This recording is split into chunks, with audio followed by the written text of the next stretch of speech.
E aí, pessoal, tudo bem com vocês? Bem-vindos à nossa aula de hoje, que o tema é Montesquieu. Montesquieu foi o tema trabalhado na semana passada, naquela aula ao vivo que a gente fez.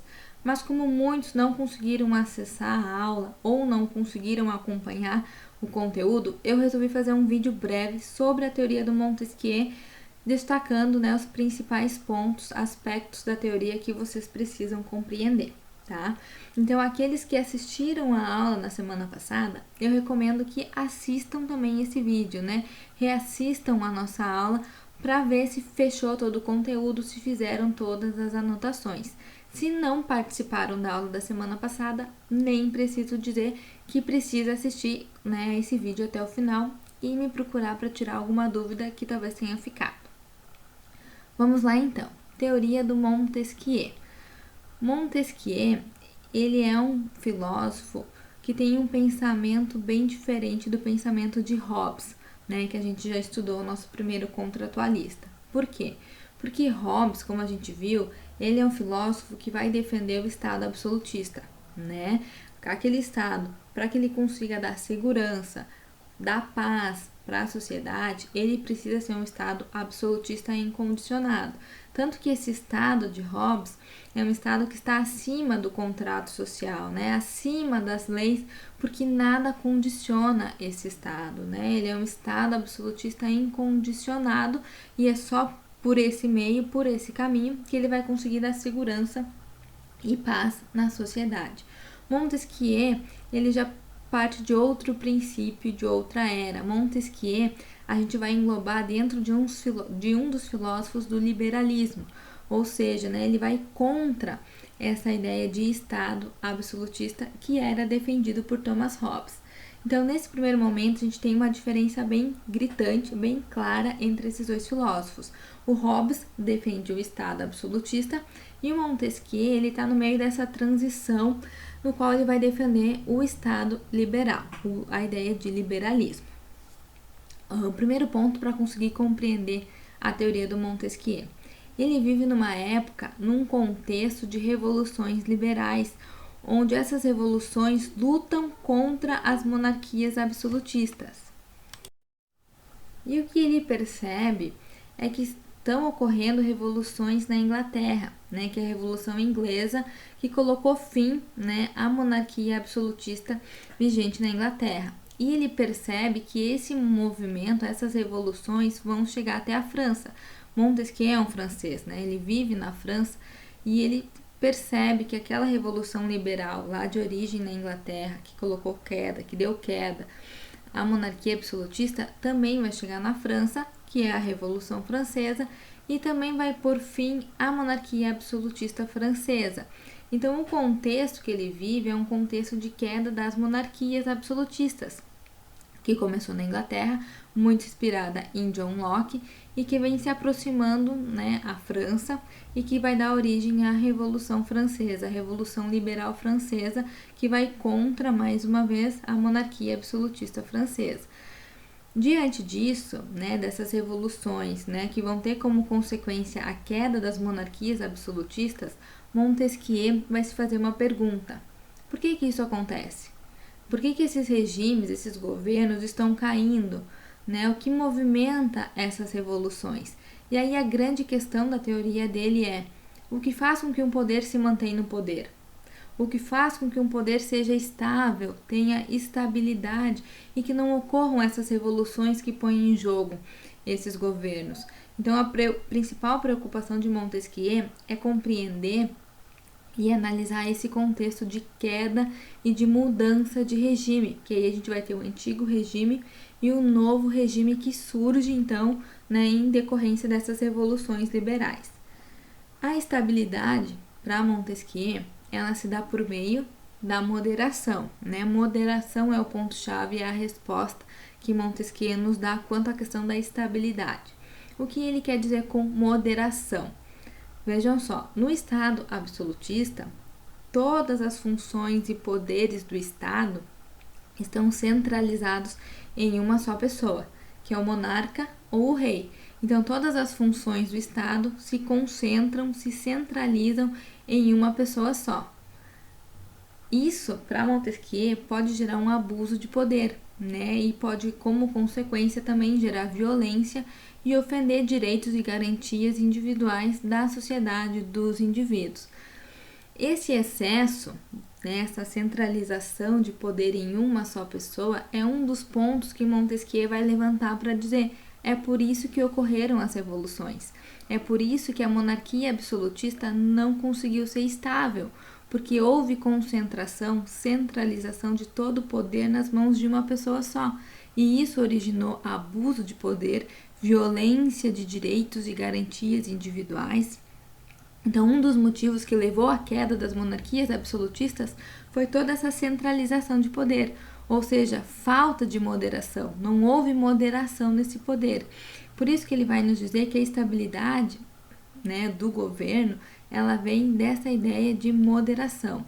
E aí a gente desemboca na teoria da separação dos poderes, né, que é justamente todo o fundamento dessa moderação. O que isso significa? Que todo aquele poder do Estado, todas as funções inerentes ao Estado não são mais centralizados em uma pessoa só. Passam a ser descentralizados em pessoas ou em órgãos diferentes. E aí a gente tem o poder executivo, poder legislativo e poder judiciário. São poderes diferentes, exercidos por pessoas diferentes e que têm como função aí desempenhar, né, as questões relativas e inerentes ao Estado. Então, tudo que antes era centralizado em uma pessoa só, agora passa a ser descentralizado e de competência de pessoas diferentes. Como eu disse, legislativo, judiciário e executivo. Então, a gente tem uma ideia de moderação. A gente passa a moderar todo esse poder do Estado e distribuir para pessoas e para órgãos diferenciados que vão trabalhar separadamente, mas em conjunto. Tá? Então, isso significa moderação e a ideia de separação dos poderes. Aquele poder antes centralizado, eu descentralizo, eu separo em pessoas ou em órgãos diferenciados, que são conhecidos como os nossos três poderes.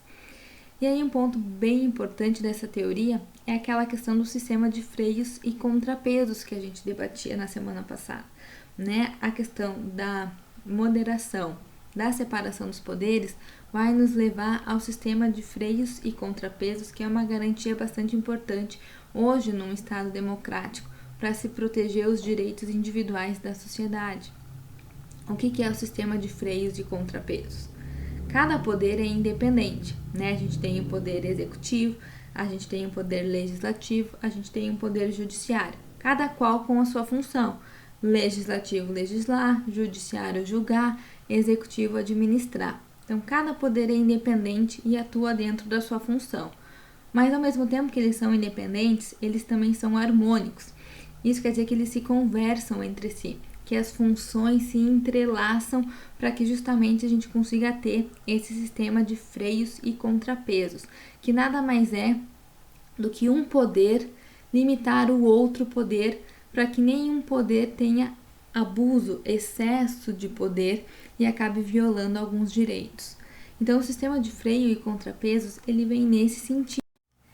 Eu separo os poderes do Estado, né, em pessoas diferentes, em órgãos diferentes, e na medida que eu separo e que cada um vai atuar na sua competência de forma independente, eu também vou criar pontes de conversação entre eles para que cada um consiga limitar o outro poder e que a gente não tenha excesso de poder em nenhum deles, né, para que a gente tenha um regime de fato democrático, né, em relação ao Estado.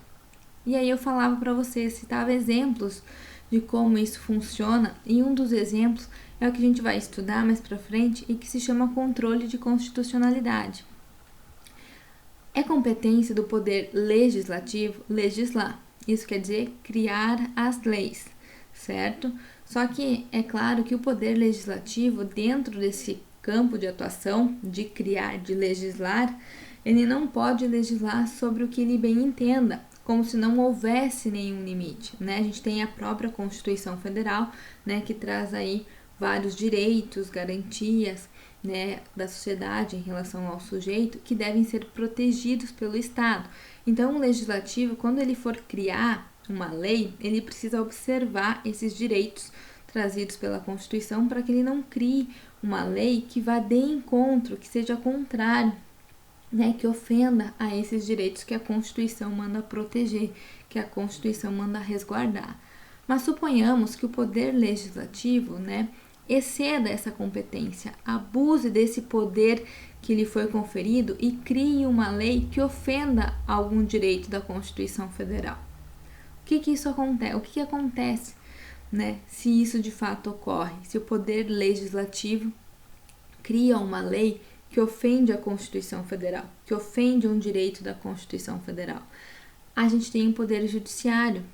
O poder judiciário, a gente vai estudar isso, ele é competente no controle de constitucionalidade, ou seja, para analisar aquela lei, e se aquela lei de fato for considerada inconstitucional, ou seja, se de fato ofender um direito, uma garantia constitucional, essa lei ela vai ser retirada do ordenamento jurídico, ela vai ser declarada inconstitucional pelo Poder Judiciário e ela vai ser retirada do ordenamento jurídico. Então percebam, o Legislativo cria a lei, lança a lei do mundo e o Poder Judiciário vai fiscalizar essa lei e que se entender que aquela lei é inconstitucional porque o Legislativo excedeu a competência dele, violou direitos, né, previstos na Constituição Federal, o Judiciário tem competência, em razão da relação harmônica entre eles, de declarar essa lei inconstitucional e retirar essa lei do ordenamento jurídico. Então percebam que, embora cada um tenha sua função de legislar e de julgar, eles se conversam, eles criam pontes de conversação para que eles consigam se autolimitar e nenhum poder exceder aquela competência que lhe foi conferida. Outro exemplo, presidente da República. O presidente da República é o nosso poder executivo, né? Só que ele, por mais que ele represente o Brasil, né, o nosso país, e que ele seja eleito por nós, né, a gente tem algumas leis, diretrizes, princípios, regras que o presidente precisa seguir. Por exemplo, o presidente da República, ele não pode cometer crimes de responsabilidade. Se ele comete algum crime enquadrado como crime de responsabilidade, ele vai sofrer o que a gente vai chamar de processo de impeachment. O processo de impeachment é um processo de julgamento que é feito pelo Poder Legislativo.